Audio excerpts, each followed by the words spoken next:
A caminho da luz. Introdução. As primeiras organizações religiosas. Ainda as raças adâmicas. A gênese das crenças religiosas. A unidade substancial das religiões. As revelações gradativas. Preparação do cristianismo. O Cristo inconfundível. Capítulo 9. As grandes religiões do passado. As primeiras organizações religiosas. As primeiras organizações religiosas da Terra tiveram, naturalmente, sua origem entre os povos primitivos do Oriente, aos quais enviava Jesus, periodicamente, os seus mensageiros e missionários. Dada a ausência da escrita, naquelas épocas longínquas, todas as tradições se transmitiam de geração a geração através do mecanismo das palavras. Todavia, com a cooperação dos degredados do sistema da capela, os rudimentos das artes gráficas receberam os primeiros impulsos, começando a florescer uma nova era de conhecimento espiritual, no campo das concepções religiosas. Os Vedas, que contam mais de 6.000 anos, já nos falam da sabedoria dos sastras, ou grandes mestres das ciências hindus, que os antecederam de mais ou menos 2 milênios, nas margens dos rios sagrados da Índia. Vê-se, pois, que a ideia religiosa nasceu com a própria humanidade, constituindo o alicerce de todos os seus esforços e realizações no plano terráqueo. Ainda as raças adâmicas. Não podemos, porém, esquecer que Jesus reunirá nos espaços infinitos os seres proscritos que se exilaram na Terra, antes de sua reencarnação geral na vizinhança dos planaltos do Irá e do Pamir. Obedecendo às determinações superiores do mundo espiritual, eles nunca puderam esquecer a palavra salvadora do Messias e as suas divinas promessas. As belezas do espaço, aliadas à paisagem merífica do plano que foram obrigados a abandonar, viviam no cerne das suas recordações mais queridas. As exortações confortadoras do Cristo, nas vésperas de sua dolorosa imersão nos fluidos pesados do planeta terrestre, cantavam-lhes no íntimo os mais formosos hosanas de alegria e de esperança. Era por isso que aquelas civilizações antigas possuíam mais fé, colocando a intuição divina acima da razão puramente humana. A crença, como íntima e sagrada aquisição de suas almas, era a força motora de todas as realizações, e todos os degredados, com os mais santos entusiasmos do coração, falaram dele e da sua infinita misericórdia. Suas vozes enchem todo o âmbito das civilizações que passaram no pentagrama dos séculos sem fim, apresentado com 1000 nomes, segundo as mais variadas épocas. O Cordeiro de Deus foi guardado pela compreensão e pela memória do mundo, com todas as suas expressões divinas ou, aliás, como a própria fronte de Deus, segundo as modalidades dos mistérios religiosos. A gênese das crenças religiosas. A gênese de todas as religiões da humanidade tem suas origens no seu coração augusto e misericordioso. Não queremos, com as nossas exposições, divinizar, dogmaticamente, a figura luminosa do Cristo, e sim esclarecer a sua gloriosa ascendência na direção do orbe terrestre, considerada a circunstância de que cada mundo, como cada família, tem seu chefe supremo, ante a justiça e a sabedoria do Criador. Fora erro crasso julgar como bárbaros e pagãos os povos terrestres que ainda não conhecem diretamente as lições sublimes do seu Evangelho de redenção, porquanto a sua desvelada assistência acompanhou, como acompanha a todo o tempo, a evolução das criaturas em todas as latitudes do orbe.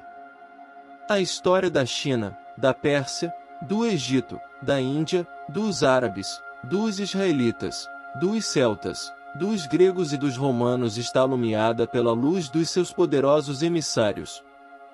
E muitos deles tão bem se houveram, no cumprimento dos seus grandes e abençoados deveres, que foram havidos como sendo ele próprio, em reencarnações sucessivas e periódicas do seu divinizado amor.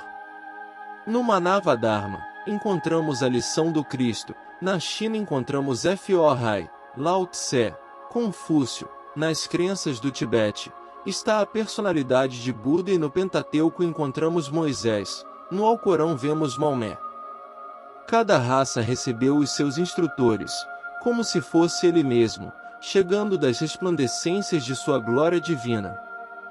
Todas elas, conhecendo intuitivamente a palavra das profecias, arquivaram a história dos seus enviados, nos moldes de sua vinda futura, em virtude das lembranças latentes que guardavam no coração, acerca da sua palavra nos espaços, tocada de esclarecimento e de amor. A unidade substancial das religiões.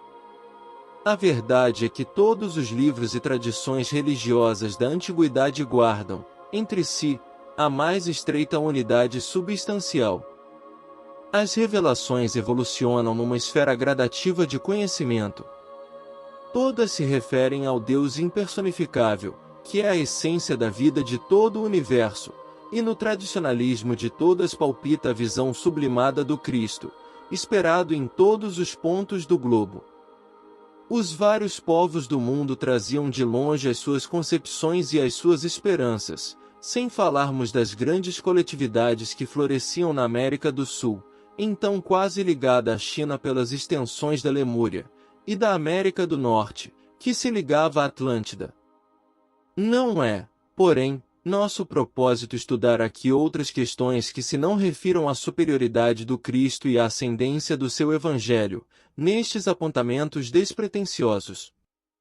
Citando, porém, todos os povos antigos do planeta, somos compelidos a recordar, igualmente, as grandes civilizações pré-históricas, que desabrocharam e desapareceram no continente americano, de cujos cataclismos e arrasamentos ficaram ainda as expressões interessantes dos Incas e dos Aztecas, que, como todos os outros agrupamentos do mundo, receberam a palavra indireta do Senhor, na sua marcha coletiva através de augustos caminhos. As revelações gradativas.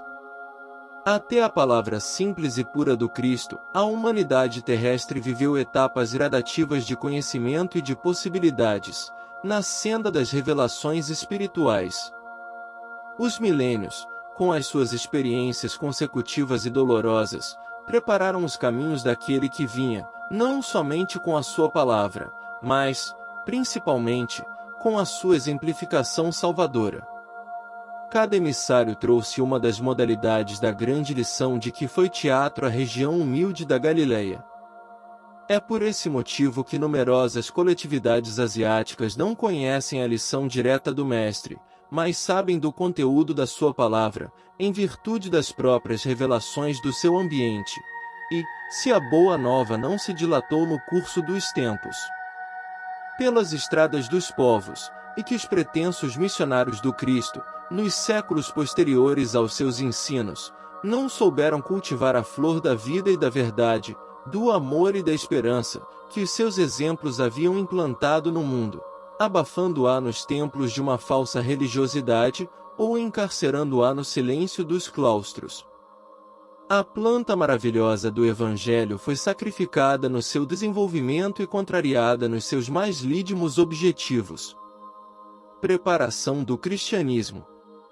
As lições da Palestina foram, desse modo, precedidas de laboriosa e longa preparação na intimidade dos milênios. Os sacerdotes de todas as grandes religiões do passado supuseram, nos seus mestres e nos seus mais altos iniciados, a personalidade do Senhor, mas temos de convir que Jesus foi inconfundível.